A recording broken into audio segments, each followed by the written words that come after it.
Welcome to episode 10 of Modular Podcast. We'll get right into saying hello to everyone. We've got Greg and Matthew as usual. How's it going, Greg? Not too bad, Ben. How are you? Pretty good. Modular-wise, what have you been up to? Just yesterday, I was at a small kind of modular meet here in Dublin. Kind of met a few people I didn't know were around on the scene. It was a good day, fairly small kind of turnout, as usual here. But yeah, it was good. Enjoyed it. Got a few nice jams going. Is it growing, though, around Dublin and Ireland in general? It is a bit. I find it is. I keep finding people I never knew existed within 20 minutes of where I live. No, that's great.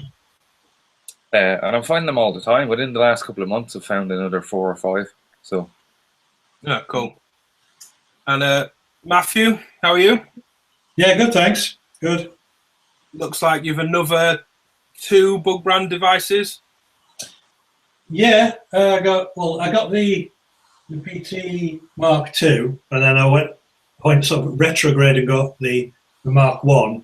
I also got the crossover filter as well, which is very nice indeed. Very nice. So is that a dual filter? Or? Yeah, it's kind of based on crossover filters that were in PA amplifiers.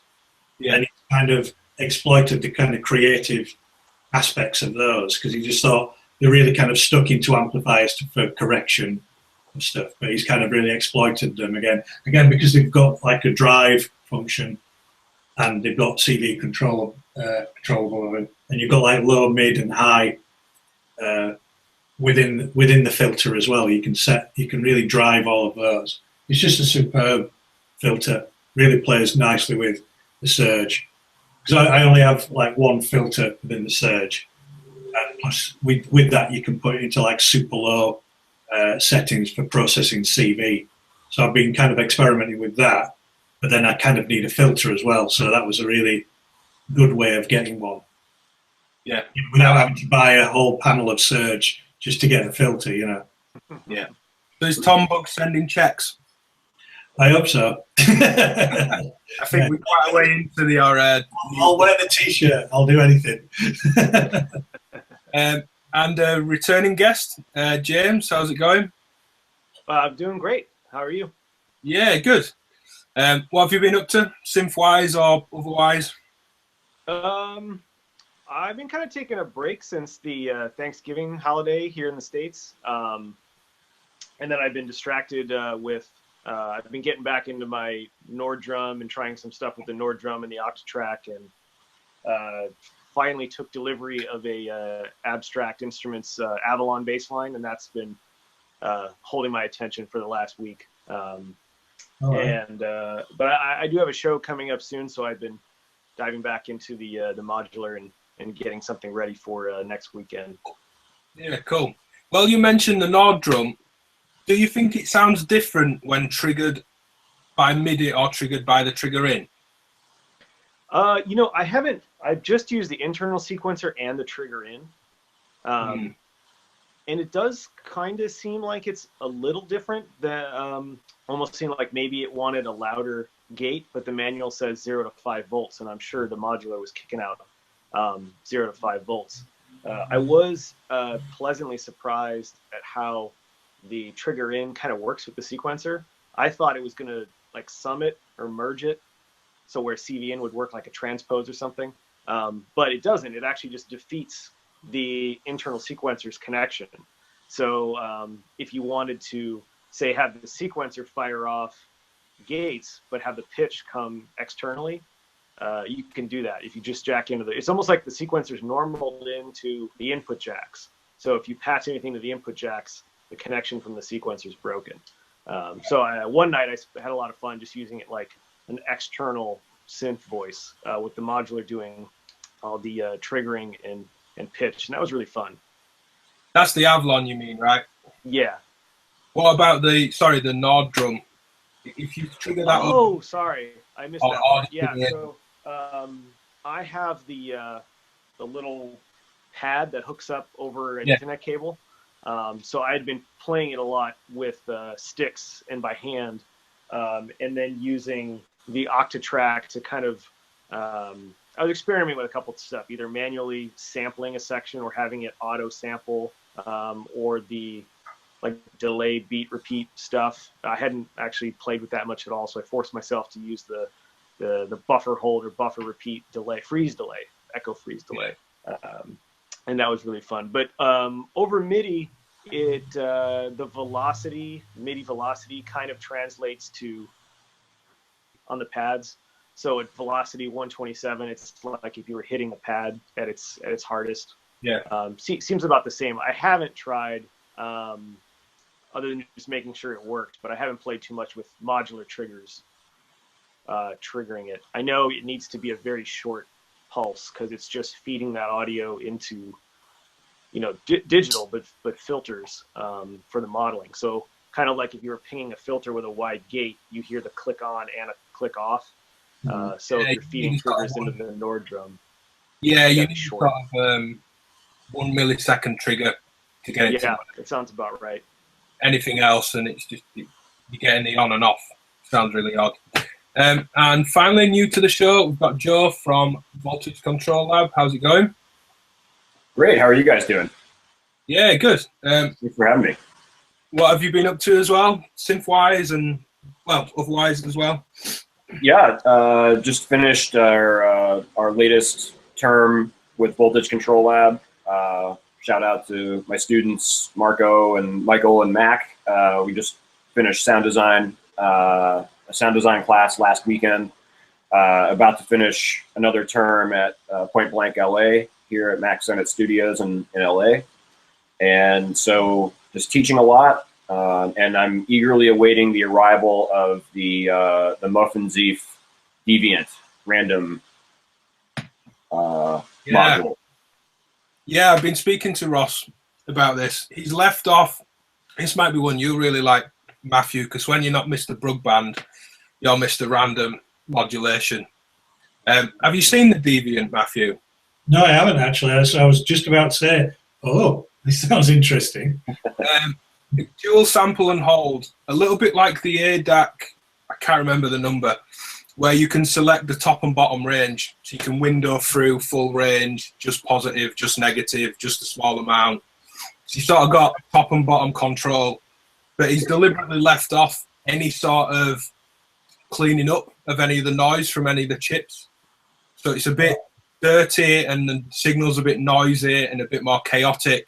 It won't hold a clean voltage, essentially. So I thought it's a different approach. Essentially, you're probably getting more randomness. Yeah. Yeah, as opposed to, because, as much as we like to use the word random, it very often isn't. Yes. No. Well, he's called it, I'll pull it up on screen, a dual dirty random, he's called it. He was saying, I was chatting with him yesterday, and he was saying that it turned out a little bit cleaner than the prototypes. And so he was saying it was a little bit more useful than he ever really intended it to be. Just trying to make it hard to work. Yeah. Right. Yeah, it looks great. Two So channel. Yeah, the bang is like the clock in or the trigger in on the sample and hold. Top and bottom is CV over the peak of the trough of the voltage. Smoothing's a slew over the sample and hold, so you could get rid of some of that noise. Yeah. It's great that you've got that CV control over it, though, like being able to kind of rein it in or make it wide out again, Yeah. That's it. I've just Yeah, it looks like great fun. He says that because you're getting the sort of subtle variation of the chip not being clean, that when it's doing something like sample select on the GMO, the other module from Muffin-Zeef, that it won't cleanly step between the drum hits in the samples. It may jitter between, which is very much Ross's thing. As far as I know, he seems to like it really dirty and chaotic. There's a video as well, I should point out, for this. Ross has done a video already for it. No, cool. I'll check that out. And I think they're just about shipping now, I think. Well, again, it's like with anything else, like how you may get people who are really into filters and they've got lots of different collections of different sounding filters. I think a lot of people may go, well, I've got one random module, that does my random, that's okay, I don't need any more. But I think it's the same kind of paradigm applies to that. Like, I've got quite a lot of different random modules, and they all do random in slightly different ways, or more, can be more gate based or time based or something like that. But I just like that idea that you don't have to, oh, I've done random or I've done a filter, I've just got the one or the two. It's good stacking lots of different random things on top of each other. Oh yeah, totally. Mm. That exactly, yeah. We don't have one LFO that we think's the best LFO for any given situation. Yeah. But I do think some people said it kind of does apply to them. You think, well, I've got my ultra random module, so I don't need to get anything else. But I'd sort of kind of push people to get other ones as well. Well, I think in my head, random is almost a bad word in some people's vocabulary, because they think it means uncontrollable or out of their control. And in fact, I think it adds so much more action to a patch. It adds the ability. What I always tell my students is that random is something that you apply in appropriate doses. So if you're making, minimal techno or something like that, randomization may not be very useful 98% of the time. Whereas in tiny drum fills, in certain little areas where you can maybe open up a VCA and allow that random through for a moment, maybe mix it into a CV signal or a pattern or something like that, then it takes the attention off of, or it takes your focus off of having to pay attention to every little intricate note and intricate action, and inserts it in there for you. I think when people are scared of it or they're kind of put off by random, it's because they're kind of thinking of sample and hold over the pitch and like like sci-fi type stuff, and that's what they think that random does. It's like, well, yeah, pitch is only one thing you can apply it to. Anything else you want, because it's the most dramatic thing you could apply it to. Yeah, exactly. Yeah. Yeah, we're having this conversation with, and I'm sure he won't mind me knowing because he's documenting his entry into Modular, Mike at the German site Pad Bangers. He's doing some reviews for another site as well. Mike's friends with like Corey, B-Boy Tech Report, Ken, that does the Sim Summit show, Flux 302. And Mike's just got into it, and he sort of said, I'm not into random. And then the sort of message came through, like, it wasn't these words, but I effing love random, that kind of. and I think we were saying, you could use up so much random in very small doses if you attenuate it really heavily. Things like PWM, input level to a filter, the filter's cut off, the filter's resonance, the VCA, the decay on your envelope. All these subtle movements is what acoustic instruments have. Yeah. If you plug the same guitar string, it's never exactly the same.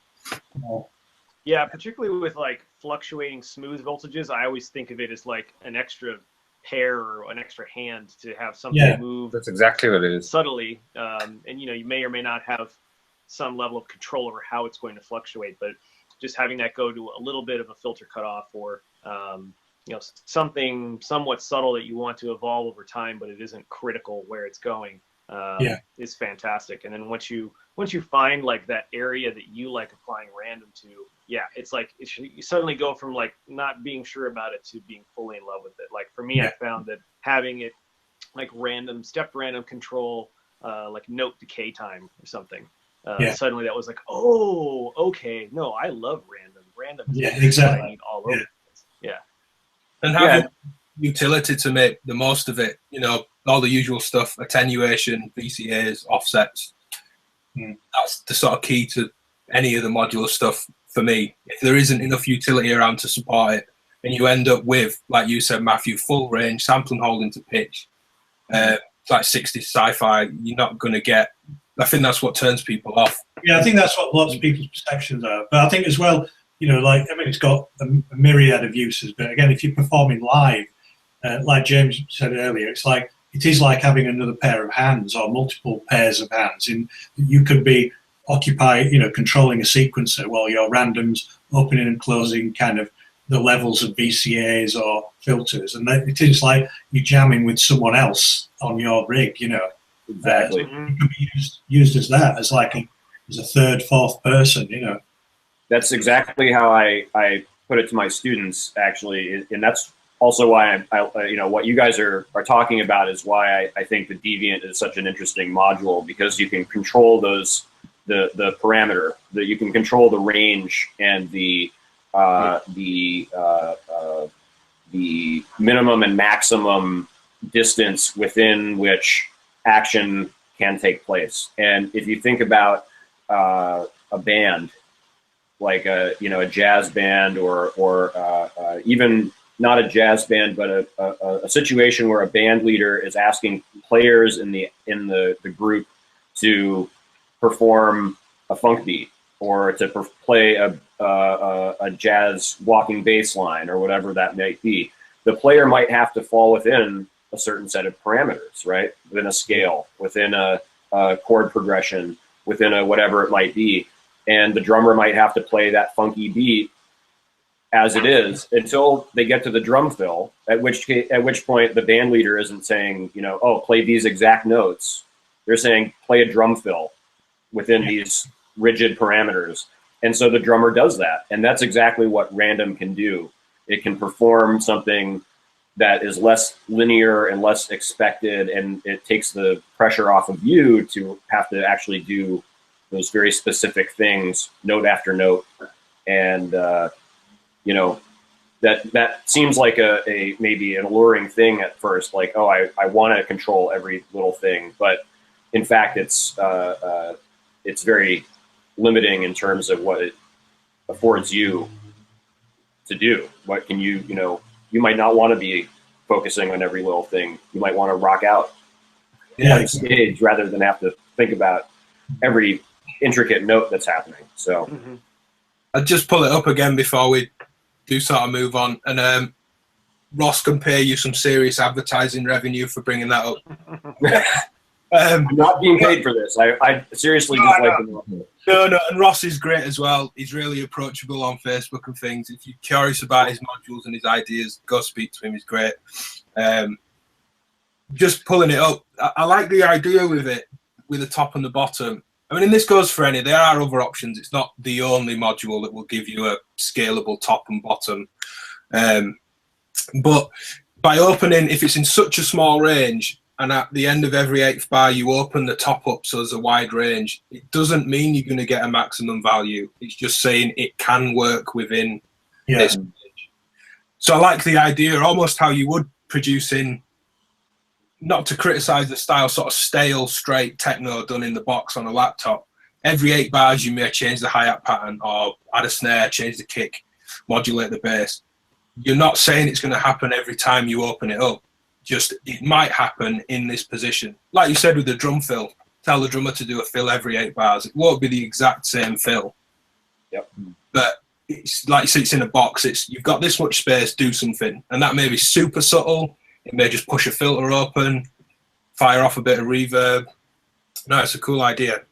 Well, let's jump into the topic of the show. It was Module of the Year. Not a what's the new hyped up, new sexy module, what's even been released this year, just more of a roundup of the year for all of us, what we've used the most, what have we most been excited about, whether that's brand new or years old. Should we start with you, Greg? Your patch? Should be no surprise to anybody that follows my Instagram that I've chosen. Well, patch examples, as usual, are all linked below. You can listen properly in high quality rather than just trying to get it into the stream that we don't quite have full control over. Well, tell for people that haven't guessed, Greg, what is it? What's your sort of chosen module? It's the cubic core. I've used it on just about everything for the last, it's like 2 months.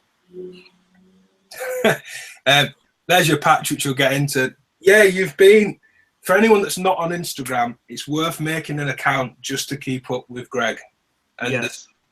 he's putting out some wicked stuff, which I don't mind saying as a friend, but whether he was here or not, he's putting consistently really good stuff up.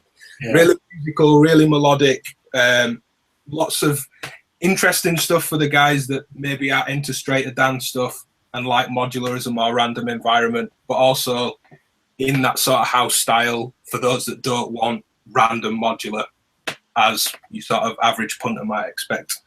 You've coupled it with the other qubit stuff. How you find those? They actually work quite well together. I can see why what they're thinking is behind using them together. I quite like the spacing on them as well. I know some people have complained about it, but I quite like the spacing. A lot of kind of pros and cons of people. You know? Well, it's very hands-on with things like the rhythm. It's very hands-on for doing fills and for changing up your rhythms. And with Wave, you can jump on and change your samples. I've got kind of closed hi-hats towards one end and open hi-hats towards the other. So although it's only 4 outs for drums, it acts like quite a lot more, depending on how you're using your triggers. I've heard people that have used them live have really liked them live, just because they can get in there and actually turn the knobs. I think that's the whole ethos behind it. Is it's built for live performance. Right. Yes. Scanner said that at Ross Lamont's Bells and Whistles event in November. He had this in his case, and he said it's really nice to just actually get your hands in. Yeah, plenty of space. It's actually kind of built, things like the rhythm and wave, it's built where you can kind of just flick a knob, right, and bring it back, because one small turn does quite a lot on it. Right. So is that, like, I've pulled it up for me there, I'll make sure it stays up for everyone. Saying that on one of them you've got closed hi-hats on one side and increasingly open hi-hats on the right. Yeah. Is that in some way almost like playing the hi-hat pedal as a drummer then? You feel that you've sort of got a variable, even though you're stepping through samples. Yeah. You can sort of have half open hi-hat, fully open hi-hat, super tight. Well, yeah, you can get that. That's exactly the way I use it. It's kind of tighter hi-hats more towards the left, and they're open as you go towards the right. But the other thing is I've kind of gone full circle, because I've been building a sample library of modular drums that I've built over the last, I don't know, couple of years. What I've done is I've processed them in the box with EQ and compression, and then put them back into modular with Wave. Oh, nice. So it's gone full circle, which is nice. Mm. How do you feel that sits? Because I know you really like the WMD compressor in your case. Once they've come out, been processed, gone back in again, are you still running them through the compressor, or do you feel like they don't need compression after that? Right. It'll just slam them kind of too hard or pinch them. And the sample playback's giving you enough punch, bite, transient, everything you'd want. Yeah, perfect. It's I think they're 16-bit samples. Right. There's a plugin as well that you can download for them that automatically formats them, so it doesn't matter what your samples are. If they're stereo, what the bit rate is on them, you just drop them in and it will automatically format them for you. Yeah, it's useful. Which is really useful. So what about the rhythm? I mean, when it came out, I mean, it had the preset names on it, didn't it? You know, hip hop beat 1, techno beat. Well, it is a bit like that. It is a bit like that. That quickly left the panel, didn't it, in terms of what they were showing and they've now produced. It's like you what, Matthew? I say I've forgotten about that. I remember seeing it and then thinking, ooh. Yeah. A lot of people got that. Yeah. It's the same thing underneath. It just now doesn't have a name. And kind of weird. Is it like an expanded grid from Mutable Instruments? That's exactly what it's like. I know I sold my grids to you, Ben, but kind of missed it a little bit, and it's kind of filled a little bit of that. I'm hankering for getting another grid. It's another thing. It's like using random. In fact, it's a really good module to use random with, because you have all these set rhythms, but you can move between the banks. You can put fills in. You can move between patterns. So that's how you get like interesting rhythms with it. If you have a random in with that, you can get infinite rhythms from it. That will never really repeat. So what's it's quite a lot of sound out of 6U. Yeah. Well, what else is going on? So is the Wave exclusively drum stuff for drum sounds? It's all one-shot drum sounds. There's all the chord sounds and everything else is coming from chord.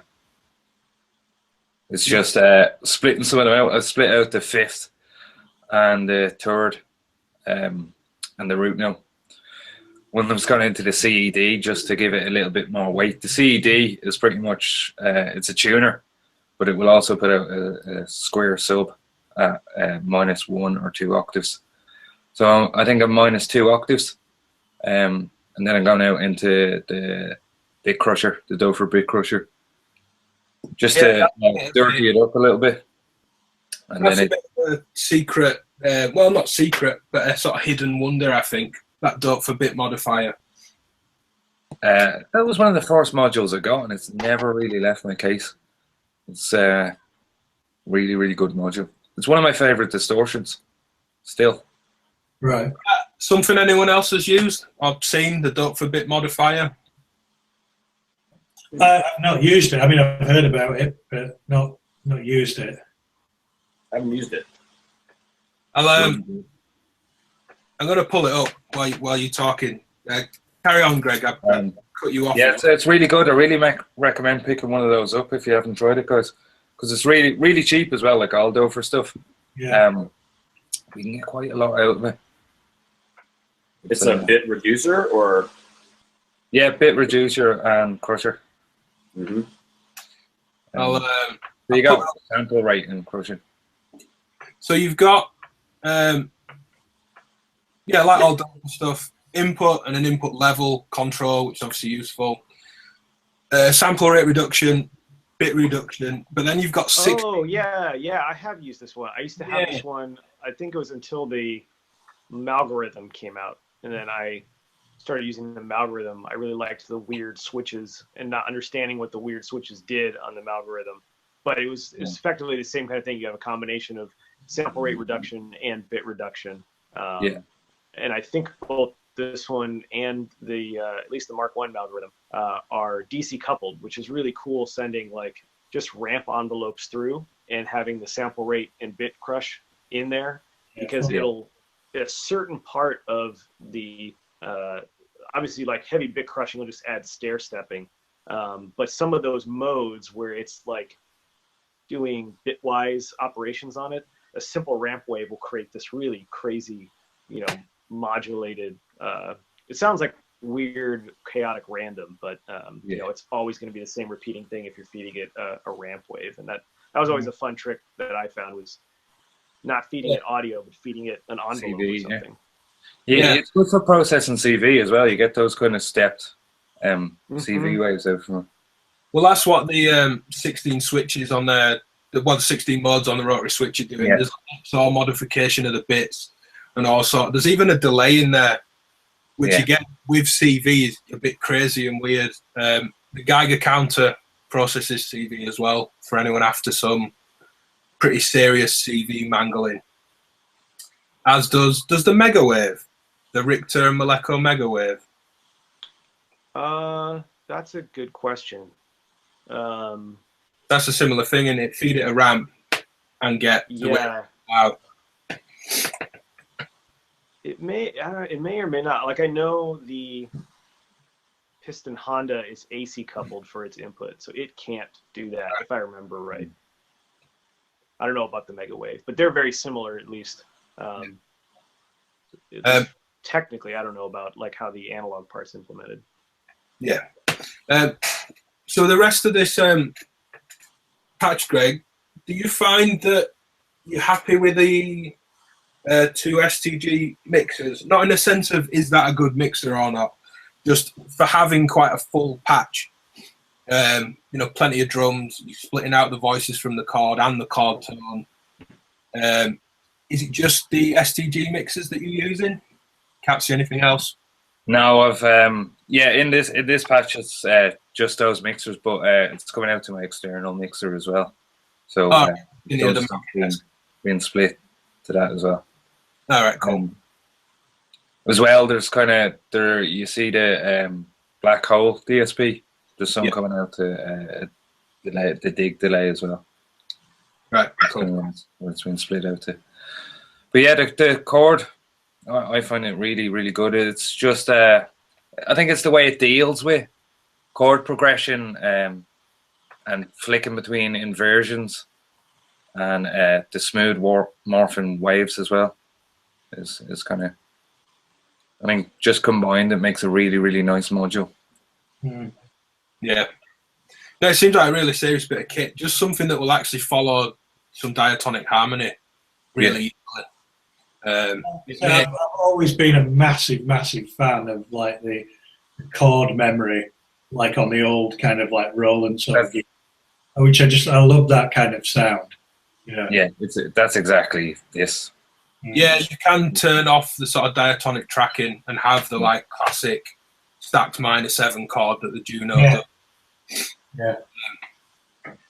But the for anyone wondering that maybe not heard the word diatonic, or just to explain, it means that the thirds and the seventh in the chord will change. It's not always a preset interval, root third, fifth, and seventh. If the third needs to be major or minor, chord will actually work out what that would be at that degree of the scale and give you a sort of very Western traditional diatonic harmony. All right. As well as just the stacked, this is a -7 on every single key up and down the keyboard. It will do both.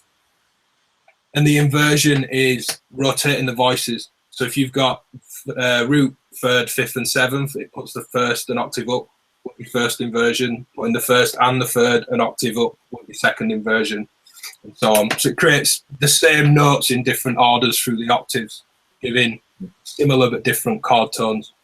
Wow. So, super musical device. But I think there's a video with them where they said, we want this to just be turn the knobs, plug a CV in. You don't need to understand any of that. It will just give you this sound and character with very little effort.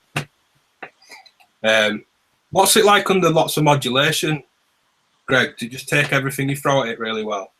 It does, yeah. I tend to use envelopes with it more than LFOs or anything like that. I don't like it constantly moving. CV, I hear a lot of patches with it, and I don't really like them, to be honest with you.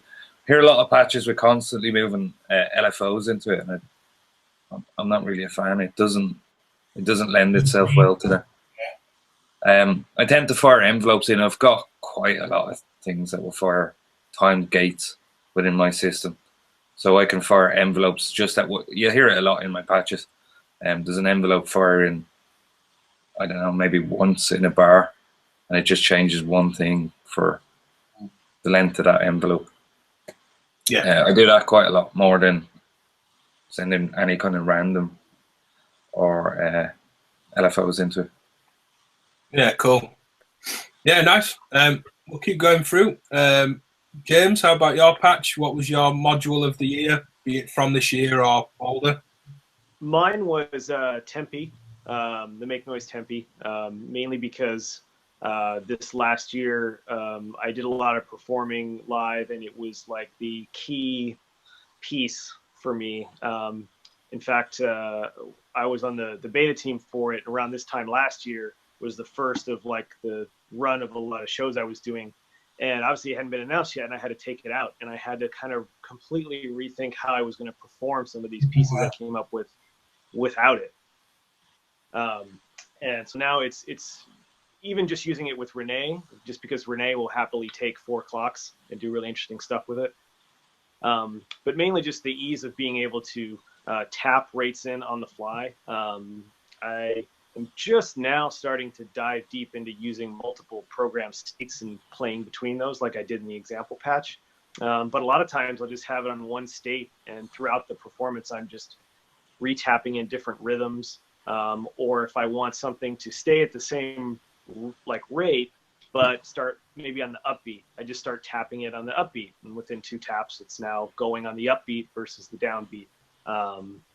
And because a lot of the other stuff in my system takes, trigger ins or gate ins, there's just plenty of places to patch it, whether it's to strike inputs or sequencer or random voltage clocks, even using it as sort of like a unipolar square wave modulation, because they all have like a 50% length duty cycle. Have filters open for half a quarter note or something and close again. So in this patch, I had 4 different states programmed, and I'm just selecting between them with the pressure points. And two of the Tempe gates are going into the X mod and Y mod of the Rene, and that's just set so those gates will output if I'm holding or touching the Rene stage. So it's another way to kind of mute them on the fly, and those go to 2 channels in the Optimix. I didn't actually patch the audio path, but the A and B from the DPO are going into the 2 channels of the Optimix, and then a 3rd gate from the Tempe is exciting the Mysteron, and the audio from the Mysteron is just going to the aux in of that Optimix. And I just programmed a couple different states. Like I think I had the Rene X clock at the same rate on all 4 states, but what was the rates exciting the Mysteron and the gates that are eventually triggering the Optimix are at different rates in each state. And then I had a couple muted. So like on one stage, I think the lower Optimix channel was muted, so you kind of get more of a sustaining tone that percussion would pull out of the way. And that's stuff when I was performing I would do manually. Like the mute page is something I'm always in on the Tempe, turning the different stages on and off. Yeah, for me, it was just such a game changer for my system and being able to perform live, and just something to interact with in real time and change rates and clock times that I was never able to really do before. I had like the 4MS rotating divider, but that always required like a lot of pre-thought, and a lot of times I'd hear a rate in my head and I didn't know what rate that would be. Like I could tap it, but I was like, is that dividing by 7 and then resetting, or what is that? So being able to just tap it right in was such a huge benefit to me. Like I only use the machine programming for stuff that I can't tap in. Like if it's already a fast clock and I need to do like a really fast triplet, I was like, all right, well, I'm not gonna be able to tap that, so I'll use the machine programming mode. But otherwise, I'm just always tapping new rates in real time. Now on that, you can there's the modding. I know Phil Blue Wolf 7 that is quite close to me and Matthew and plays at our events and things. He's often patching one of the outs back into itself to modulate itself. Yeah. And sort of rotate through its own outputs and things. Yeah, I was using that a lot too. I usually use like channel 6 or something and patch it into the mod input, and then having 3 or 4 of the Tempe channels under like random shuffle mod. So every time that mod input gets a gate high signal, whichever channels are mod enabled, let's say it's 1, 2, and 3, they'll either switch cyclically one way or the other way, or randomly depending on the mode you turn on. And that can add a lot of really cool variation. Yeah, we're back to I've done some simple patches where you just use like 2 gates. You have your master, like channel 1 out, channel 2 out, and channels 2, 3, 4, 5, and 6 are all set to swap with each other, but you never listen to 3, 4, 5, and 6. They're just kind of like waiting off stage to be rotated in to channel 2. And you can get some really interesting stuff that way. And that's all just one state. So you could do, 16 states per bank. I honestly have never dove that deep into it outside testing. Just now starting to find the advantage of multiple states, mainly like with the pressure points, manually selecting the different states. Yeah. Well, I like we were saying about random at the start, the idea that it doesn't on gate high just rotate everything round by 1, which some of the other dividers do. They get hit with something and everything changes. You could have your sequencer clock and modulation clock, and say a kick and a snare that stay the same, but just one little hi-hat pattern or something will cycle. I like that idea. It doesn't have a reset, does it? If I pull the image back up. No, it doesn't have a reset. There is some little tricks to get resets. Like if you leave a stage and come back to, a state. If you leave a state and come back to the state, it resets. Right. Okay. If you're not using the shift mod feature, you can put it in start-stop mode, where the mod signal input will, it's kind of like muting, but they're not muting. It's just literally stopping the clocks from going. And then on mod high, they'll start again, but they're starting right in phase with that mod high signal. So you can use that. Right. Like a run stop on a MIDI sequence or something. Exactly. Right. And that run stop behavior will mode where you can get it where, I think it's the mode I requested he put in for like syncing with yarns or something, where it will sync on its next clock input rather than when mod goes high. But all the other ones for run stop, when mod goes high, they start right away, and you can patch that like a reset. So you can actually do some interesting stuff there, where one channel is going into the mod in and resetting, some of the faster ones to get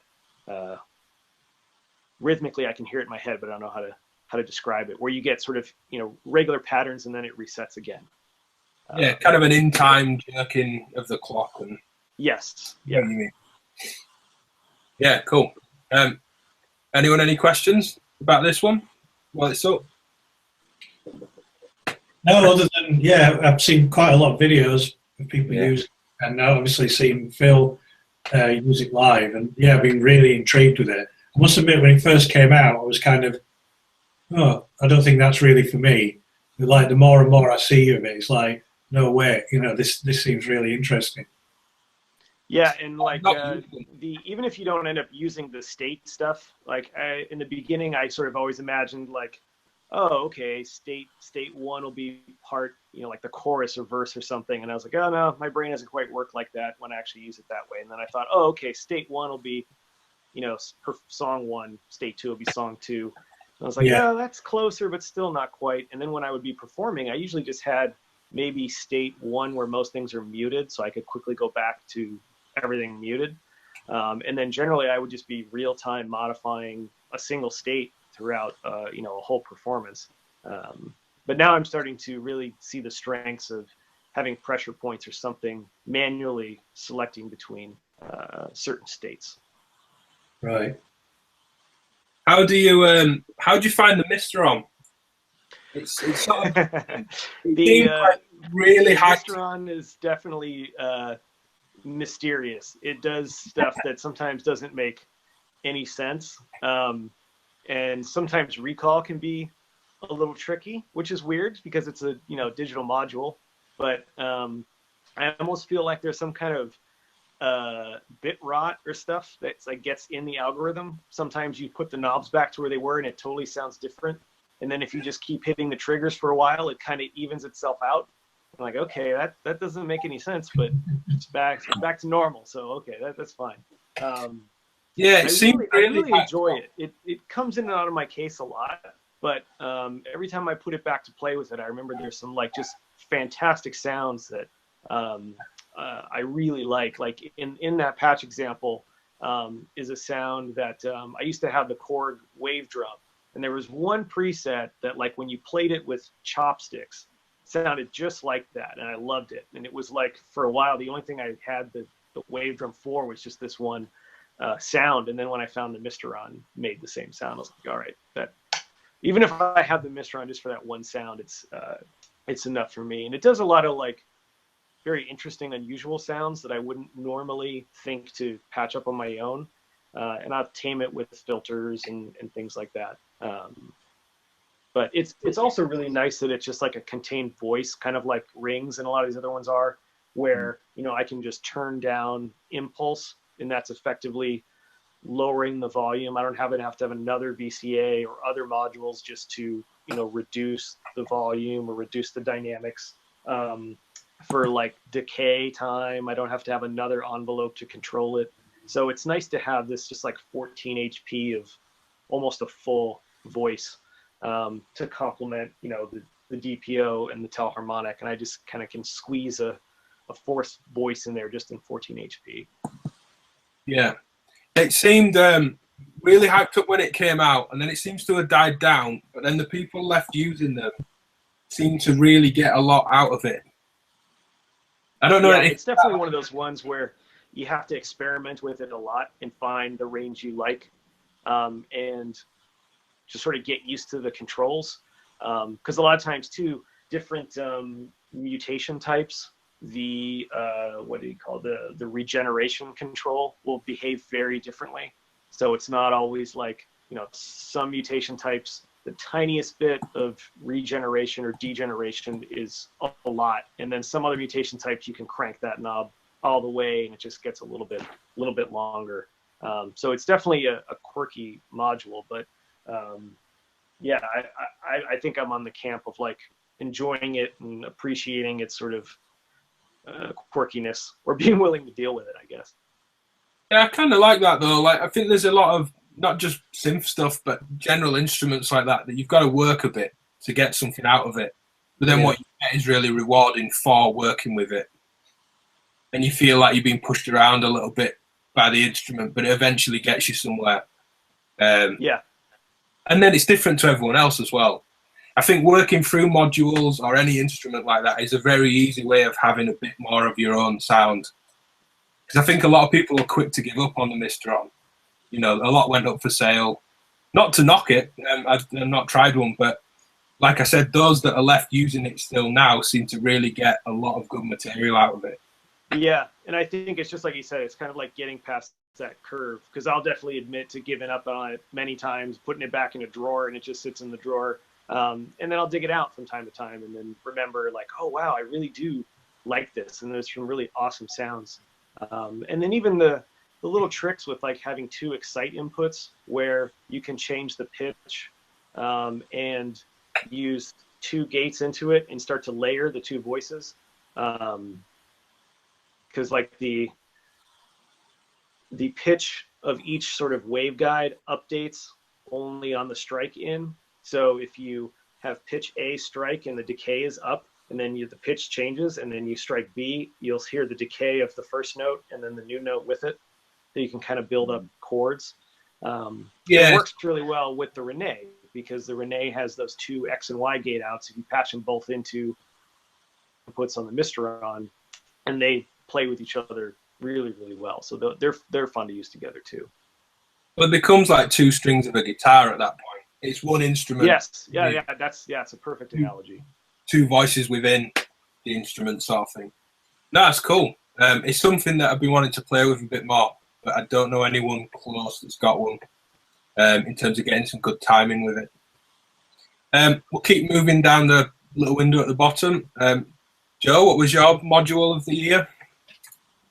Well, it was I chose Ornament and Crime, one of my favorites, built by Tim Churches, who designed the Bees in the Trees firmware for Braids, and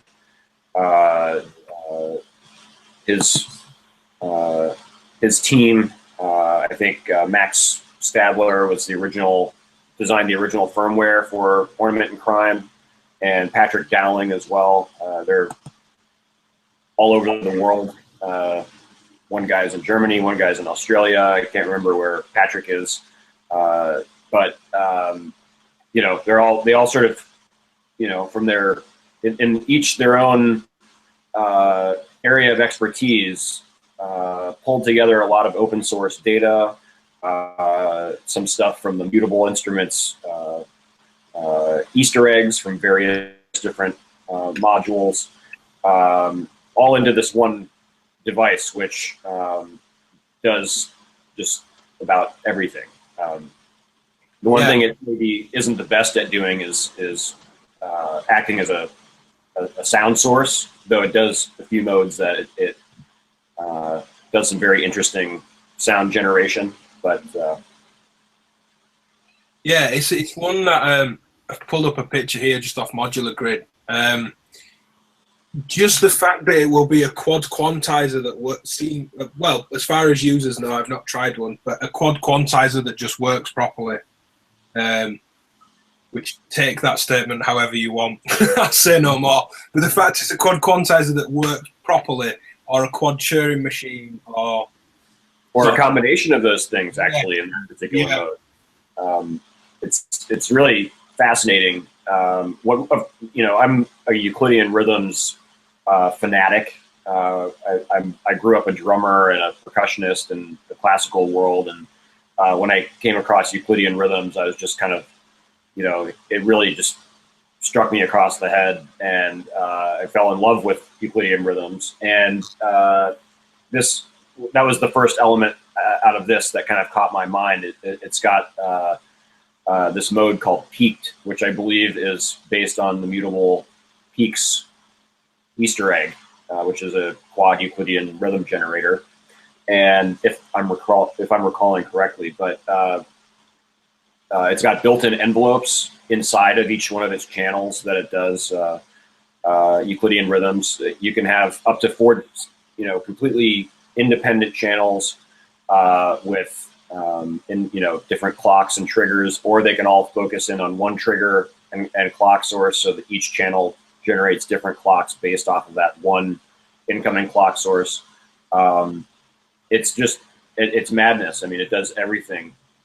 Quadrature LFOs, where you can morph and tweak each one of the 4 LFOs to be different shapes, or kind of related to the other 3. It's really just a wild module, and it isn't too menu intensive.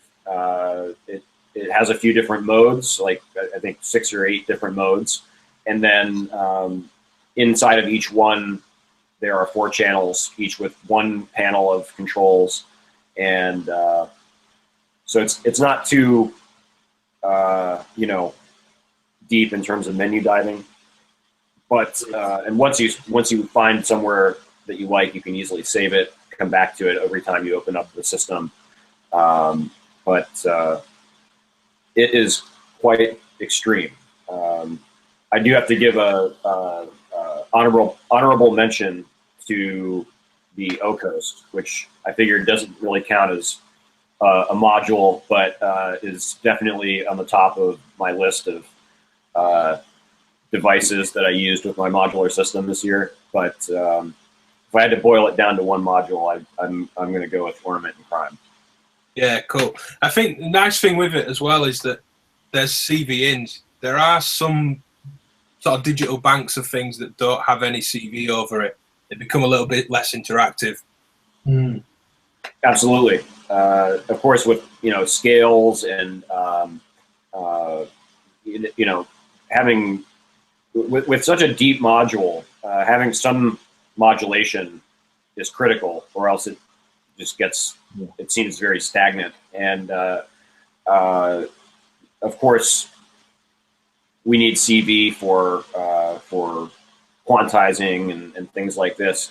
And frankly, I wish it had like 16 CV inputs, because with the 4 CV inputs and many of the modes, they're assignable. So you can have one CV input controlling the probability on a Turing machine, another one being the input source for scale quantization, another one controlling again like a third channel, the range of one of the Turing machines or something like that. It's all fully programmable, but maybe I should just make this a call for a CV expander from churches and those guys. If we had an expander with 12 more CV inputs, then it would be even better than it is. But maybe I'm just asking too much. So do you really feel, I mean, anything digital like that provides a lot is going to have some element of menu diving, even if it's just literally one level, very, very simple. Sure. Do you really feel that for 16 ins and outs, you could say replace a load of your clocks your random modulation, your quantizers. You feel like you could sort of kill a row of modules and just have a bigger version of this? Even this kind of kills a whole row of modules in many ways. Yeah, certainly I think it is a greedy request on my part to suggest that they need to add anything to this thing, because it already does so many things, and I mean it's probably rows of modules, to be honest with you. It does so many different things, and the fact that it can do 4 channels on each mode is just ridiculous. So you know, I want my cake and to eat it too, but if I'm being realistic about it, it's already extreme.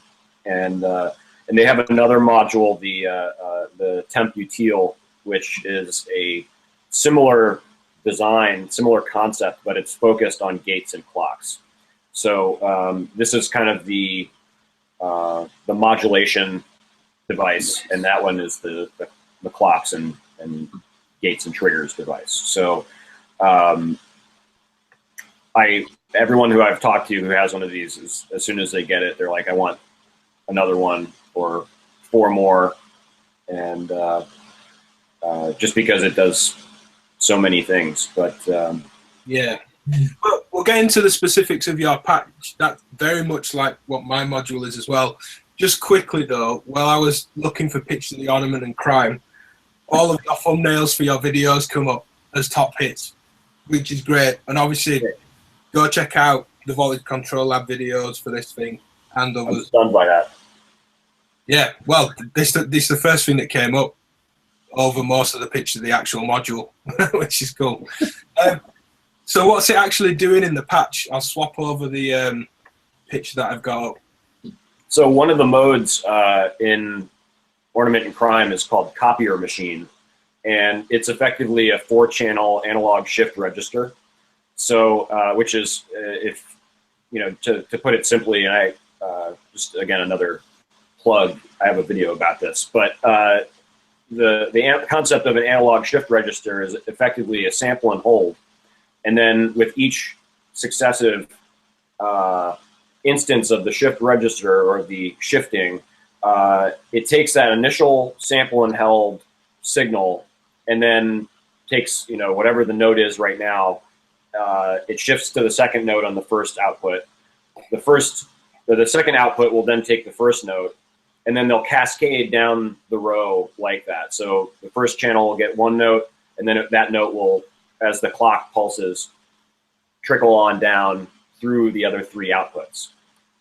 So routed theoretically to 4 different oscillators, they'll cascade in their sequences. You know, as the one goes high and then low, they'll track that same sequence. And if they're in tune, of course, then they'll sort of play that sequence again, sort of stepped on down the line. It has kind of the effect of a delay, of an echo, so to speak, depending on how you mix and combine those voices. In this case, I really only took 2 voices, one controlling the DPO, one controlling braids, and then one is in the 1 channel, the left channel, the DPO is in the left channel, the braids is in the right channel, and then they each go through one of the channels in clouds.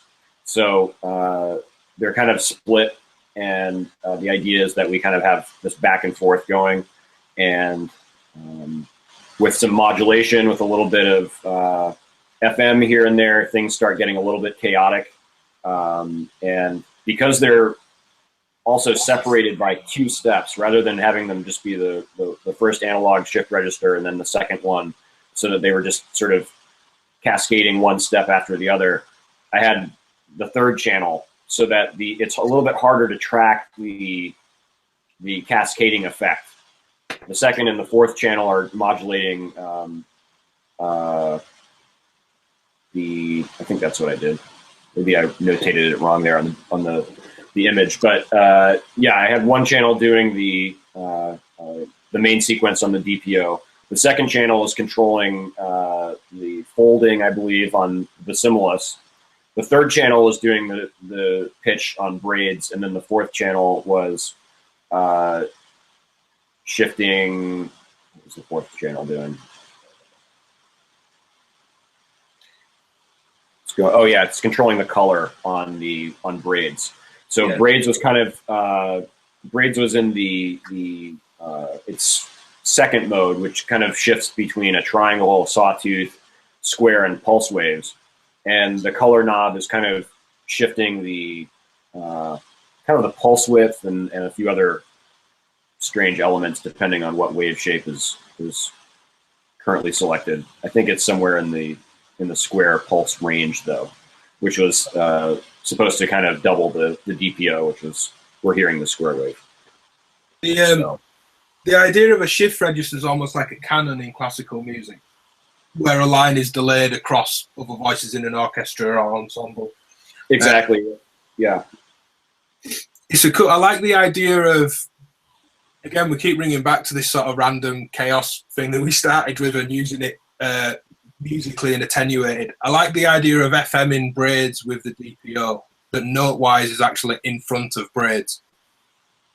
Yeah, and the way I did that, I had the final output coming down into the FM input. So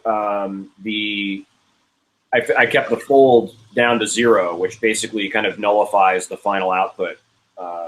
It doesn't really send any signal when the fold is all the way down. And so as the piece progresses a little bit, I open that fold up. I extend the FM range at the braids input attenuator, and things get a little bit crunchy on that voice on that right hand channel. That's a great idea. Yeah. You know.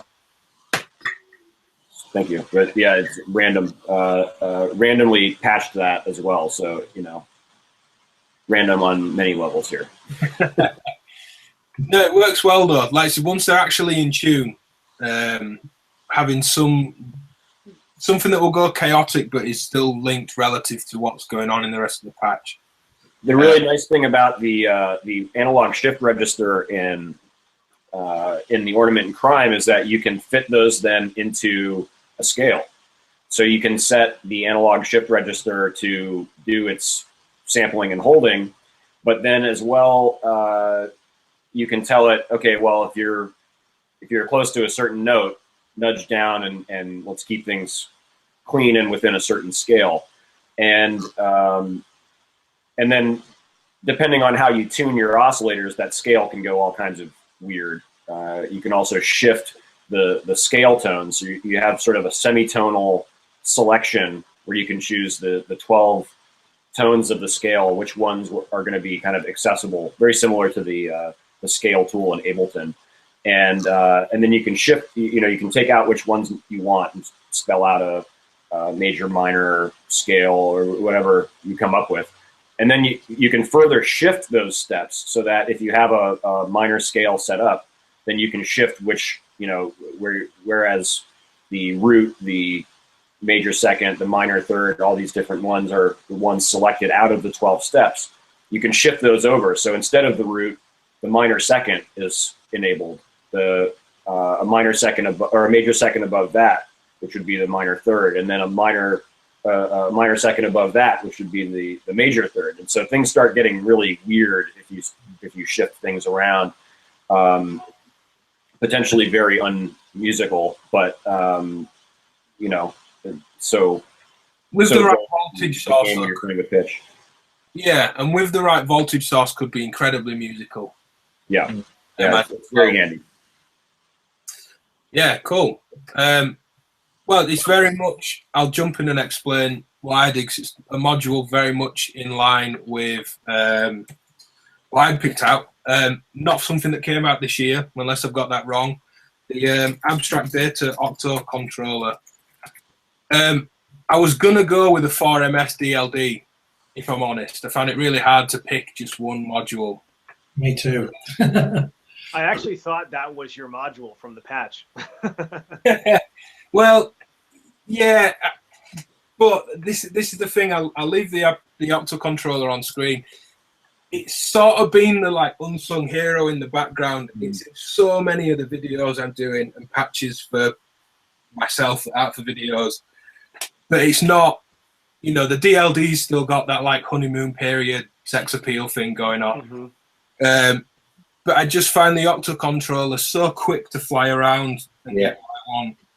And again, back to that very first conversation about random, because I can have 8 random outs all in time that will all clock properly, or 8 LFOs that will all reset at different phases, and everything can be quantized or not. It's literally the hit of a button just to unquantize any rate on anything, or pull one of the clocks or gates just slightly off to create flams, or custom rhythms, or custom swing and grooves. Well, I used that and the ultra random analog and used all the outs. So I was like 13 modulation outs in a not very dense patch. I pull up the patch picture. The DLD is absolutely stunning. That's still the more, not meaning to knock the Octo controller, that's still maybe more exciting instantly. But the Octo controller means I can very easily get all the excitement and anything I want happening. Well, again, it's another one of those things where you mentioned earlier about, you could potentially get rid of a row of modules and replace it with that, or you've got that at the heart of like a live rig doing all sorts of stuff. Yeah, it resets like a trooper. The clocking's been fine from any source I've thrown at it. The patch essentially is 2 voices. One that I had very little interaction with, other than right at the end of the patch, I think I pulled the dampening down on rings manually. But you've got the ultra random analog from Steady State Fate SSF, clocking the Octo controller, random outputs from the ultra random and LFOs. I used just a gate to divide down the clock sync for the DLD on the first channel. I then clocked the Pico random. Yeah, God, I had another one. I had the Pico random going as well. And then just used loads of modulation, some LFOs, some ramp waves, sort of fading things in, lots of sample and hold CV, some sample and hold gates from the Octo controller. It's all that like patch spaghetti at the bottom, all going into pretty much every modulation input on the DLD and a couple on rings as well. I used one of the preset rhythms in the Octo controller. It's got a loop section with 10 different loops, like common rhythmic patterns, if you like, that aren't just clock divisions. And that's what's actually striking rings.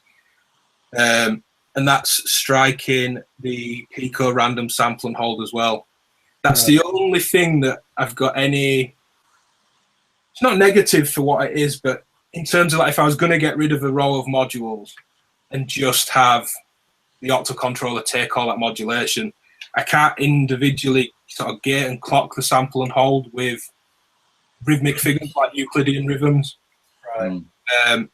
because they are a division of the clock, which in most instances is fine, and you can get around it by mixing it in with other things. But I do like having, say, a Euclidean rhythm on a kick drum sound, but then they're also changing the modulation on my bass, yet the rhythm for the bass may be different. I kind of like working that way. I'll pull the patch back up.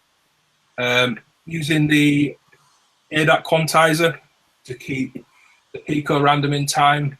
That's the reason I went with the Pico random in there, actually, just because I didn't want a steady clock pulse for the rhythm. I wanted to clock a sample and hold source from somewhere else. That just went into a BAM by STG just as an attenuator.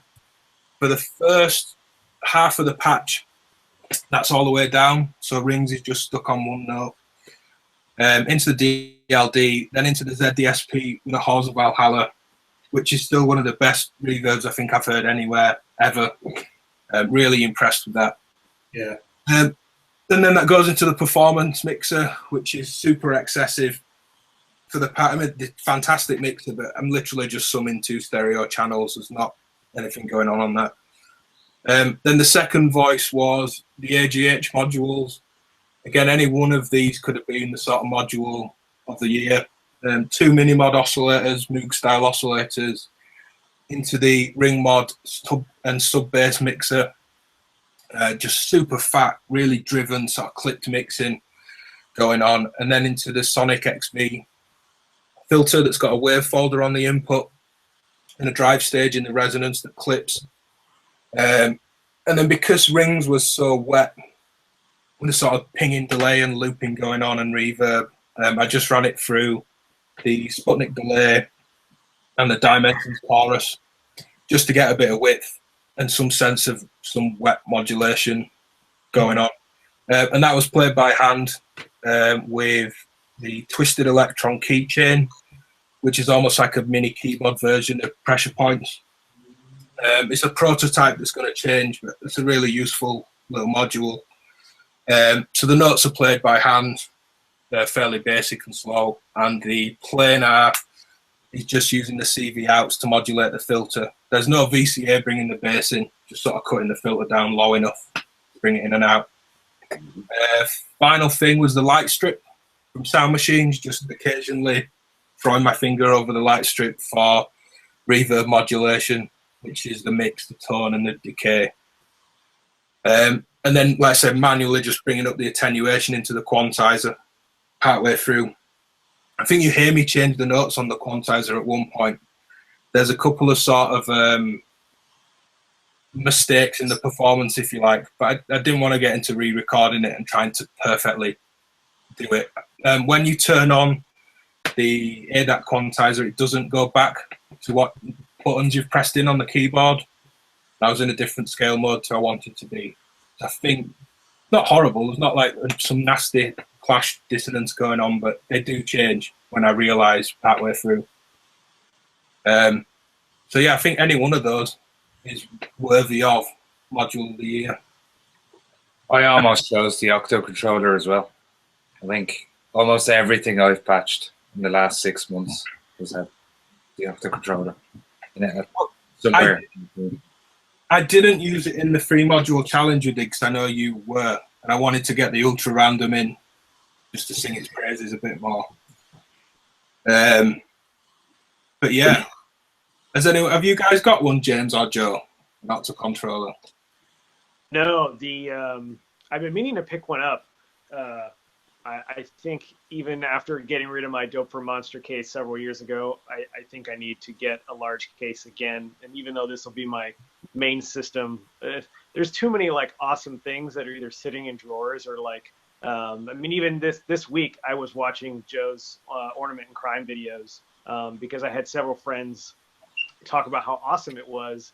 And the whole just like a screen and 2 knobs called parameter and parameter, I was turned off initially by it.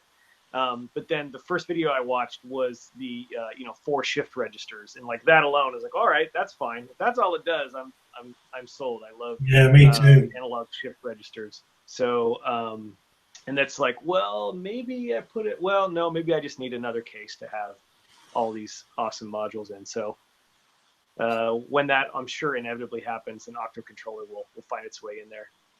Well, I think that's, like you said with the Ornament and Crime, if it was literally just the 4 shift registers, you'd be happy.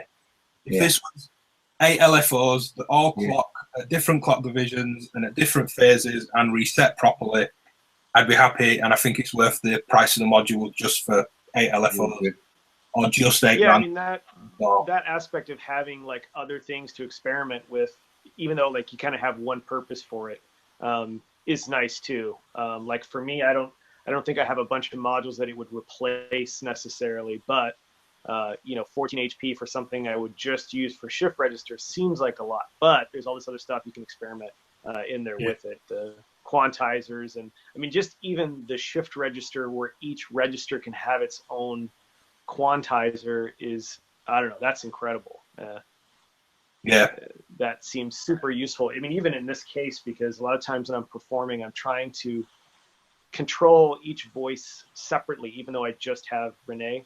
So I use the D gate, the kind of like pitch hold on the telharmonic a lot, where I'm only updating the telharmonic pitch periodically. The Mistron, I kind of do it by muting tempi gates or turning the volume down. but I've always wanted to try that with like these 4 voices controlled by a shift register. And then as soon as I saw the video, and then it was like, oh, and then you can turn on different quantizers for each register. It's like, oh, that's perfect. Yeah. Nice. Couple of other things with the Octa controller, why it really takes it. If you're using the sample and hold, there's no menu or anything to just get that to loop. Its last bar of CV in the random sections in a buffer. So as soon as you go out that rhythm, you just hit the button and it's caught and it's there and it's recallable. So there's a rhythm generator that you can recall and work with. It's really cool. That was one of the things that really caught my attention about the Octa controller. I saw it. I had the luck of seeing it at an Analog Haven party, I think a year ago, this last August, right around 808 Day. And they Abstract Data was here, and they were just showing it off. And that was what really caught my attention, was that you could basically grab, kind of like a Turing machine, but grabbing a random loop that's clocked. I mean, that's, again, going back to the analogy of a live band and, kind of like an improvisational band. Somebody who can play something random or just like off the top of their head and loop it is kind of the, that's the guy you want to play with, because they can just play anything at any time. And, you just have to, again, give them that slim bit of a parameter set and say, okay, hey, you fit into this box to play something crazy. And if they can do it and loop it and play it again, remember that crazy thing that they just played, then, that's half the fun. And, doing it inside of a system is that's pure joy to me personally. Yeah, I think anyone that's played, any of us or people watching and listening that have been in a situation where they've been jamming, be it on a modular or completely acoustic instruments or electric guitars, anything, and someone turns around and says, I'll do that again. What was that thing you just did? And it's just, I don't know, you jamming. The band I'm in at the minute, tough crowd. I wasn't meaning to pull hip-hop band, but live hip-hop band, and we record everything's a jam. We don't necessarily practice regularly or anything, but everything's recorded. And the 2 rappers that will write down times and things, so they'll do that. They'll walk and go, what was that you just did? And between us, we've no idea. Like, there's a loop moving or a double bass figure and it's gone. Whereas they can go back to that, and the day or the week after the rehearsal go, right, this is the 4-bar loop. This was the magic moment. Whereas at least on the Turing machine, on the Octa controller, it's there. If you miss it, I guess that's the only downside against that idea of recording band jams and things. If you miss it by a few bars, it's gone. It's just the sort of last figure, if you like. But it keeps you on your toes as well, which is nice. If you're doing that on multiple channels and you have to turn the knob and lock it, it's really fun to jam with. And then the final thing, I guess, is the phasing of where the clocks sit. Again, this hip-hop band, the 2 rappers in the group were producing on a laptop or an MPC, and really easily could say, right, I want all the hi-hats to be slightly early so it feels like the drums are pushing, but I want the snare to be slightly late. And then they asked me as a drummer, right, can you play slightly slower in your left hand, and then I want you to push in your right? And you just go, like, it just doesn't, it's so hard to do that, like Flying Lotus, Brain Feeder, kind of sloppy, but sloppy and not rubbish kind of groove off thing. Whereas in Ableton or an MPC, it's easy to push around. You can do that. You just unquantize the timing. I mean, you can unquantize the timings one way of doing it and make it ever so slightly faster than it should be, but then keep resetting it. It slightly drifts over a bar or 4 or however regular your reset sequence is. It could be one of its own outputs. Take a sort of divide 8 and reset every 8 steps. Or with the phasing, you can say, right, we want the snare early, but I'm going to trigger a crap late so that I get flamming like you would a crowd clapping along with the snare drum, and then push the hi-hats around. It's really easy to sort of fine-tune a beat that's not so rigid and still resets and clocks properly. Sometimes things misfire and I don't quite get the whole system in time, trying to do that other ways. So yeah, that's it really. It's like the DLD, I can't sing its praises enough. That's instantly very exciting, but under lots of control from the Octo controller. And it's probably been in certainly more than half of every video I've done for the last few months, year, however long it's been. Even if it is just that's usually a good indicator of like how important the module is how often it's used in a patch, even if it may not be the flashiest part of the patch. If it's the sort of like brain or the backbone of it, that's initially why I chose the Tempe, because it's like that's. I mean, I think I could probably even make do if I removed Renee out. It would be tough, but I couldn't do it with the Tempe out anymore. Yeah, cool. And last but not least, Mr. Bug Brand, random Bug Brand on the end. Matthew, what did you pick as your sort of module of the year? It was really tough because I don't tend to stick to the same module all the time. I kind of force myself to use a variety of stuff. And because I absolutely love the Telharmonic as well. I've done like quite a few videos recently of that. I just want to use something not second best by any means, but just another thing that really excites me, and that's Elements. What I like about Elements is, for me, it's just like standing on the edge of a precipice, like this cliff face, and it's just the vast palette of sounds that you can get from this thing is just incredible. And particularly, I've been experimenting more with kind of really long, slow, evolving soundscapes, which it just does in spades. It's just so good at doing that. Oh, the patch, again, I don't mind a little bit of stroking your ego. It was absolutely gorgeous, as was the last Telharmonic patch as well. But really nice drawn. The textures in that were moving sort of slow. Yeah. I mean, I've normally always kind of pushed myself to go for as many things as I can, like how you had on your patch, where I try and get everything kind of controlled by CV. But for me, in this one, I actually did do quite a lot of hands-on manipulation, but very, very, very small amounts. I've got really into doing that, as opposed to kind of, there's a big temptation with, I can open up this CV control, I'll just do it all the way and I can get this wide range. But I don't know if it's over time or the more that you kind of get into patching, that you realise that magic section just near the beginning or just near the end of a control value is where the sweet spot happens.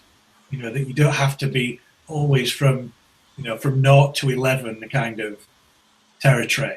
So I kind of did a lot of that in this one. But it's just, if anyone, I don't know, out of the four of us who've got this, and I have rings as well, and there's lots of debates online. Should I get rings, or does rings replace elements, or is elements rings? They really are two, not completely different, because obviously they share the same technology, as it were, but they are different, and they do. I'd like to say I have both, and it does warrant having both. They really complement each other, as opposed to just being, do you know what, that's just the same. In my opinion, anyway. Well, Totally. I think the thing with Elements, when people say, I've got rings, do I really need it? Elements is a full, and to my knowledge, the only hardware modal synthesizer. Because the resonator is only half the picture. Yeah. What you put into it makes a massive difference. So rings, when you hit the strum or it detects a pitch change on the volt per octave, will just put a little pulse, a little trigger into the resonator. Yeah. Great. And there's loads of sounds in there, and you get a full voice out of a small space.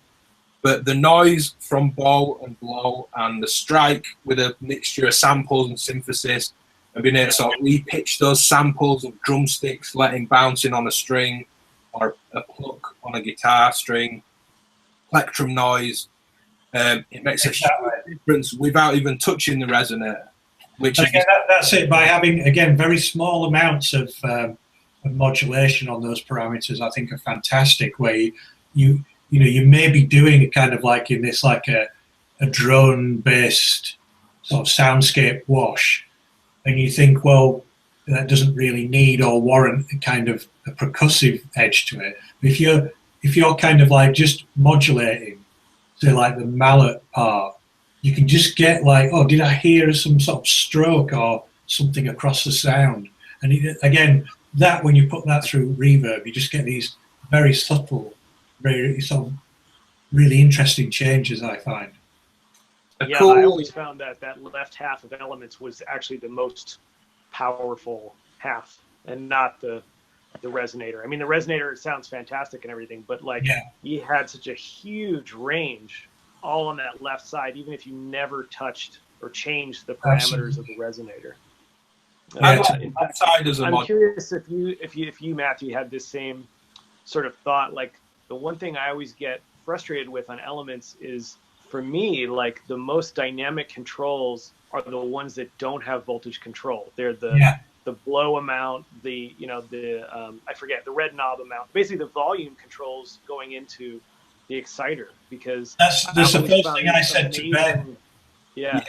That's the first thing I said to Ben after I bought this, and I was absolutely, I was kind of called him up and I was like, oh, this module's fantastic, it's fantastic. I absolutely loved it. And I said, but God, why aren't there some CV controls for the, for the blow and strike, Yeah, like I love those drone sounds like you got in that patch, and I always wanted to be able to kind of morph between getting strikes and then getting the drone sustaining, and that always required this like two-hand manipulation of changing the contour and trying to get strike down while turning blow or flow up, and it was you get these amazing sounds, but it's too hard to manually trigger and play those controls. Yeah, you just think those would be, and again, you mentioned contour. That one is another one that's crying out for CV. Yeah. That's why I was just, after a couple days with it, I was just like, wow, why don't these ones have voltage control? Yeah, exactly. I was never controlling like the timbre. I don't think I ever really controlled or voltage control. The mallet selection, not so much. I think the two that I controlled a lot from voltage control were, I always forget the names now, and it's too small on my phone to see it, but the two red, it's like flow and timbre for, the red. But the sort of granular noise.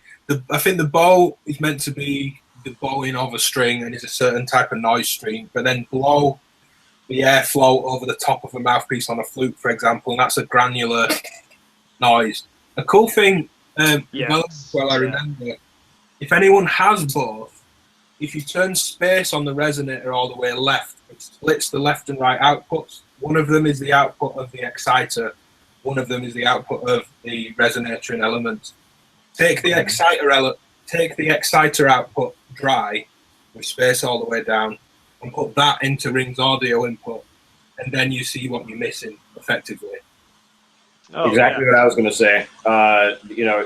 If anyone who's watching this who hasn't or who is unfamiliar with physical modeling, you're seeing the concept right here. You have the exciter on the one side and then the resonator on the other side, and there are plenty of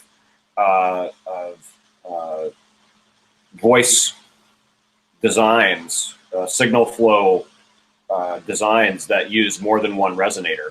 I mean, imagine, if from this, if you take the strike and the resonator, and then, the idea being you have a drum, right? You're striking a drum, or you're striking a pipe, or whatever the resonator quality is. Imagine then, putting that inside of a much larger pipe, or putting that around a much smaller drum, so that not only that thing is resonating, that one exciter and resonator are generating tone, but some other existing resonating element has been added to the instrument. It takes the whole concept of physical modeling to a different place. So yeah, one into the other, elements into rings, is very nice.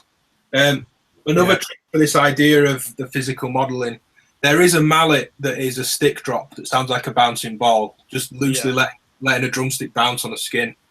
The position knobs sort of acts like moving a mic around a drum skin.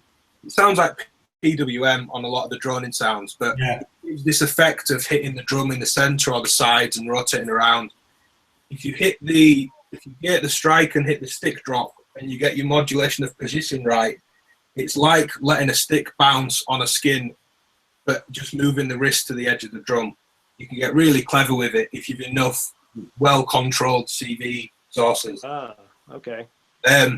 Final trick before we get into your patch. It was one that really blew my mind, and told a friend about this recently, and they sort of rang up the day after like, this is awesome.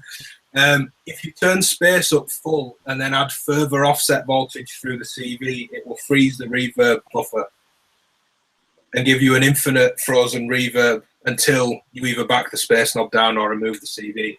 Oh.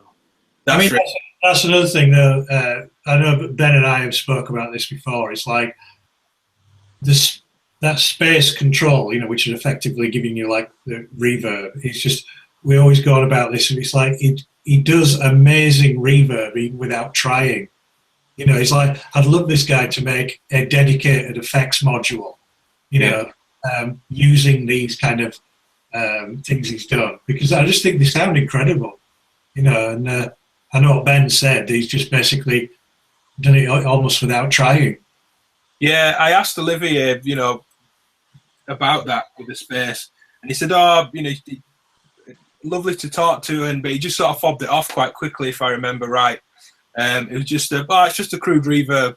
He's just doing the job, but it sounds great. Mm. But I think there's something about that, whether it's sort of crude and not taking up much memory or processing or whatever's sort of meant by that. That Halls of Valhalla's the same. It's still an FV1 chip. It's not the big singing or dancing shack DSP that takes lots of current in a Strymon pedal. It's the same FV1 chip that's in every cheap effects unit. Yeah. And the Halls of Valhalla sounds fantastic. Just programming. Yeah. The Black Hole DSP that Greg used as well for America is an FV1. Yeah. I'll pull your patch up. Matthew, do you want to walk us through? Yeah, sure.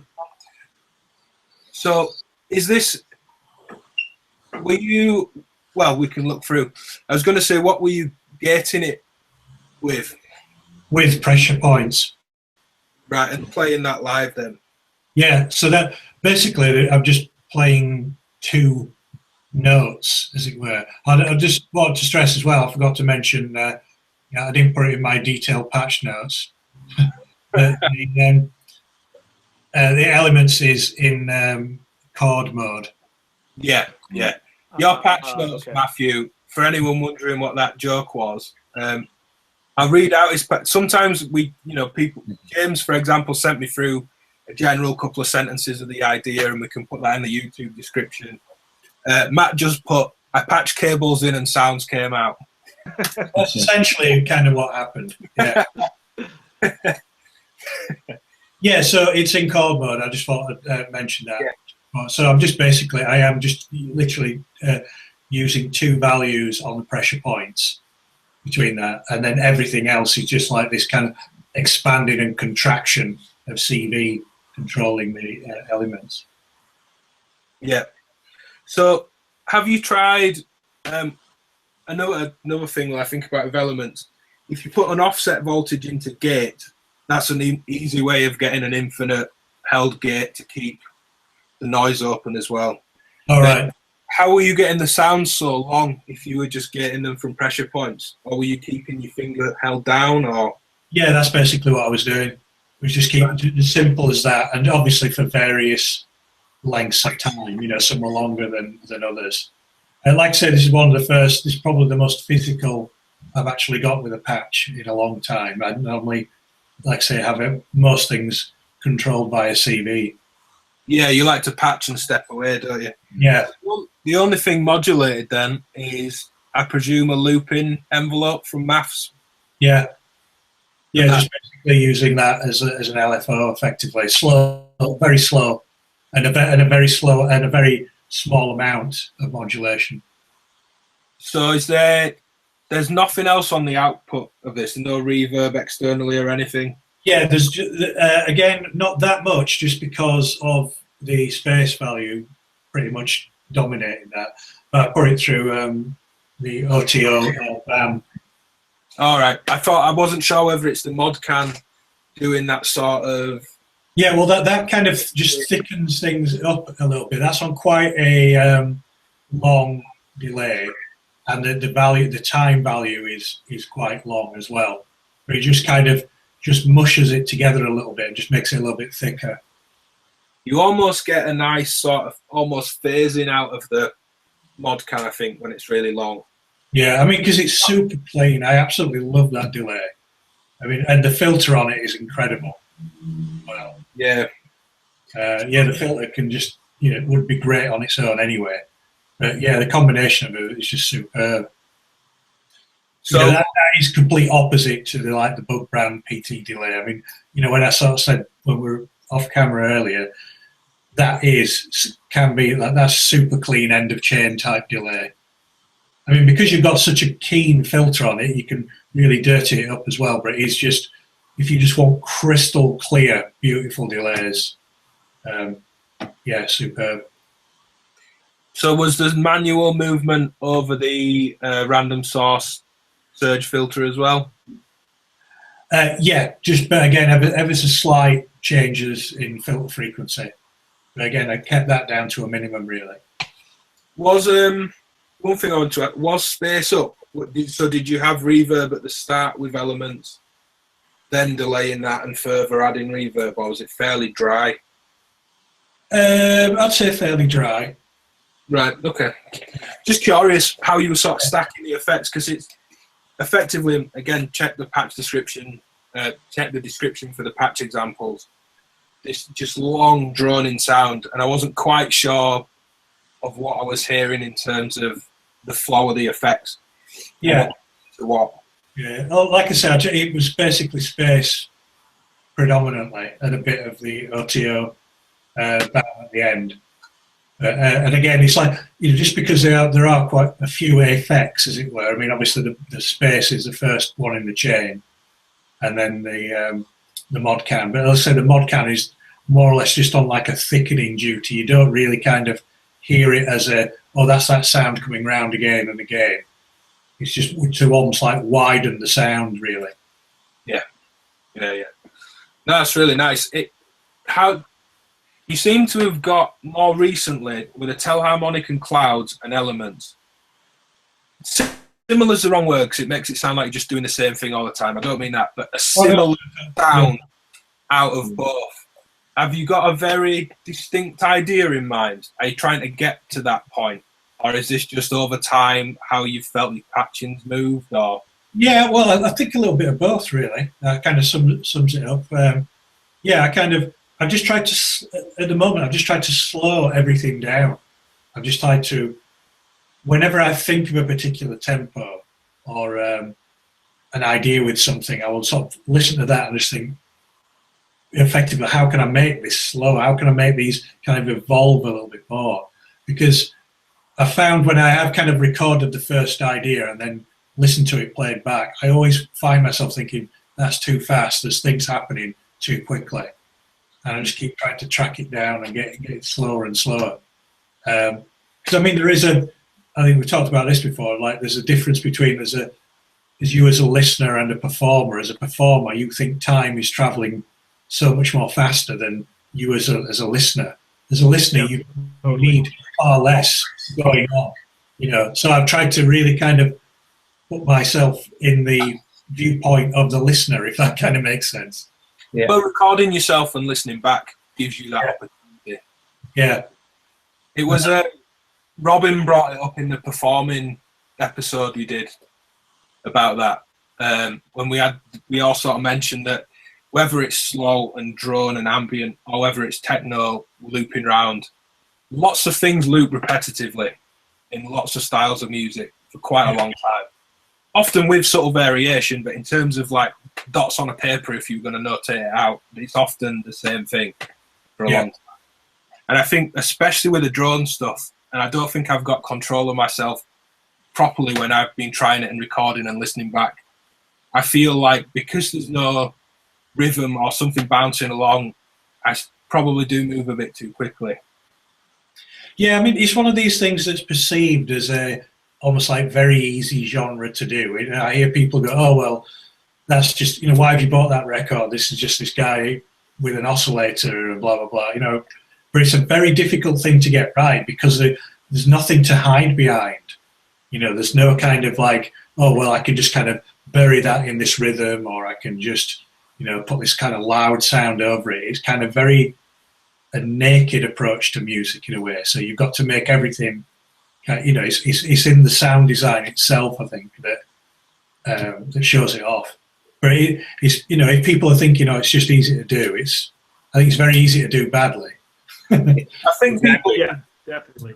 There's a level of like, I always think about it as trying to almost hypnotize whoever's listening. Like there's a level where you have to go slow enough to where the changes start to surprise people and then they latch onto it, rather than just, you know, hearing a lot of change or hearing something loop. You almost have to sort of lull them into something comfortable and then slowly move out of that into something else, to where they realize almost after the fact, like, "Oh, all this change was happening and I just sort of got lost in what was going on." Absolutely. Yeah, it's very easy for that to sound or to come off as not deliberate, because everything is so exposed. If you don't sound like you're really, like you're doing, you know, not to sound like a you know, PBS documentary or something, but if you're not doing what you're doing with intention, then it feels that way. It feels very wishy-washy to the listener, and so you know, that space is a burden to a certain extent. It means that you really have to sell it, and that's where things really fall apart with techno, is if it doesn't sound deliberate, and with electronic music, and you know, in general to a degree. But it's very similar to classical music in that respect, in that it's, you know, it's so stripped back that one mistake is very obvious to the listener. So can be very. Yeah, I was going to say the same for house stuff, because people can make beats on a phone that actually sound quite good and could be used in a production. They think, "Oh well, all I have to do for techno is just create bang, bang, bang, bass drum, hi-hat in between, and a few weird noises." Well, it is massively oversaturated, but literally everybody would be doing it if it was that easy. Same with the drone thing. People would watch some amazing nature documentary or space documentary, and they go, "All right, yeah, I can make a drone." Like you said, Matthew, I'll just turn my oscillator on that drone. I'll put that through a reverb.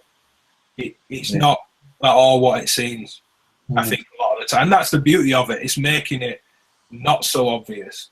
And again, it's as if we've tried to write this into the show. Back to that original thing about random. If it's a little techno bass line that's just jittering between two very similar positions in a wavetable, or a drone that's just ever so slightly fluctuating in reverb amount, or the tone of the reverb, or whatever that might be, the detune between some beating oscillators, all those subtle things take a lot of time, and they're harder to get right, I think, than the big changes.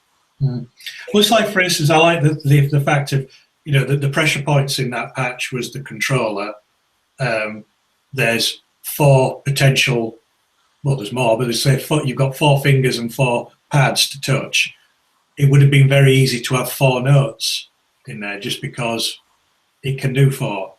But I just did 2. You know, it's like, I mean, obviously I could have just done 1, but it's putting that restriction, and not just, you know, it's like having a 16-step sequencer. I see lots of people using, and they'll always use 16 steps, and they won't ever do like an odd number or reduce that down, you know.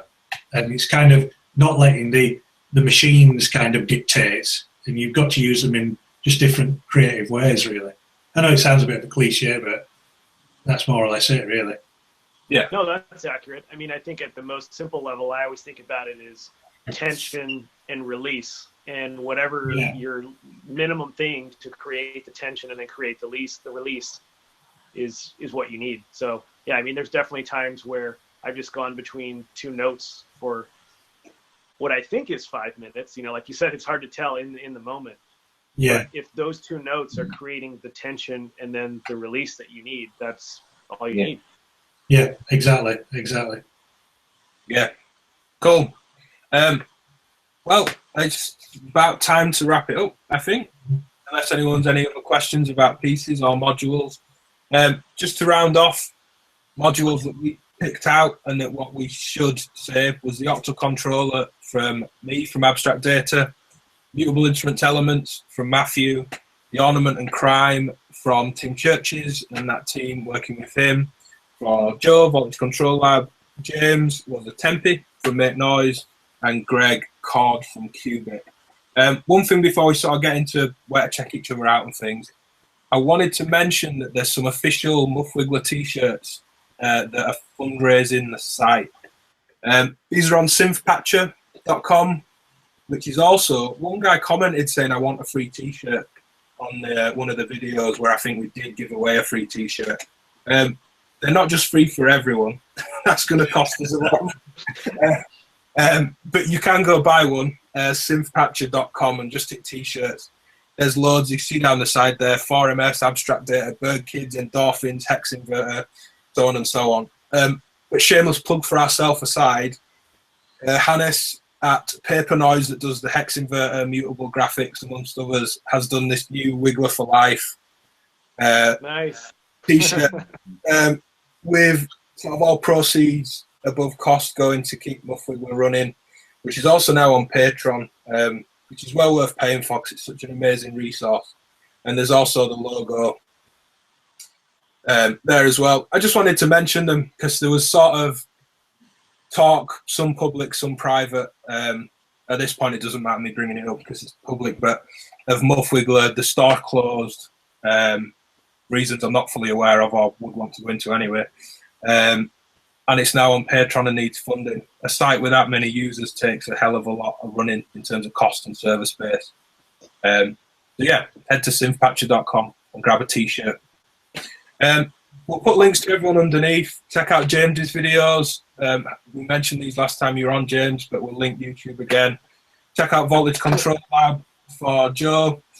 Not just doing module reviews or technique stuff, actually doing courses that you can enroll on. Sound design courses, maths, modular stuff. We'll link that in the description. Anything from anyone before we sign off? If I can just say, you know, a couple weeks ago we had a big, we had a major disaster out here in California with this, in regard to this warehouse fire, which took 36 young artists and musicians and a few of the people who tragically passed away in that or are part of this scene. And I don't know, James, if you played on Modular on the spot with Travis or if that was another event, but you know, there were some people and some really talented artists who were taken in that disaster. So I would just you know, pass along to everyone to please check those people's work out. There's 36 people, so I'm not going to mention everybody, but there's plenty written about these people and the work that they've been doing. And, you know, I would just suggest everyone take a moment and check out their work and also just be careful out there because we all play in weird and, again, random venues and anything can happen at any time. So just be careful out there and take care of the people around you. Yeah, just unfortunately not a tragic story, but an interesting one of how stuff can go wrong. Just to finish on, Phil Blue Wolf 7, who's been on and no doubt will again in the future, runs a lot of live sound and was on a stage that must have had multiple power sources, multiple generators on stage. Things not working for the band he was working with, so check the power. And UK mains voltage is 240 volts, and they were getting something like 360 or 400 volts on stage. So somehow it was pulling and summing power from two different sources, but one must have been out of phase or something. It was sort of getting 1.5 times what UK mains voltage should be, which is obviously incredibly dangerous. And it's amazing to think how that could even happen. But yeah, certainly be careful with gear. That was one of those like jaw drop moments. I was just like, how the hell can you even get to that volatile? How does it even happen? Phil can clarify that at some point. Go pester him. Phil Curtis Hall, Blue Wolf 7, if you want the full tale. So yeah, check out links for everyone below. Cheers for everyone coming on. Patches were great. Really appreciate it. And for those that are watching around the time this goes out, have a great 2017. This will be up just before the new year. Good Christmas, good holidays, and we'll see everyone in the new year. Yeah. Great. See you guys. Guys. Yeah. Thanks, everybody. Yeah.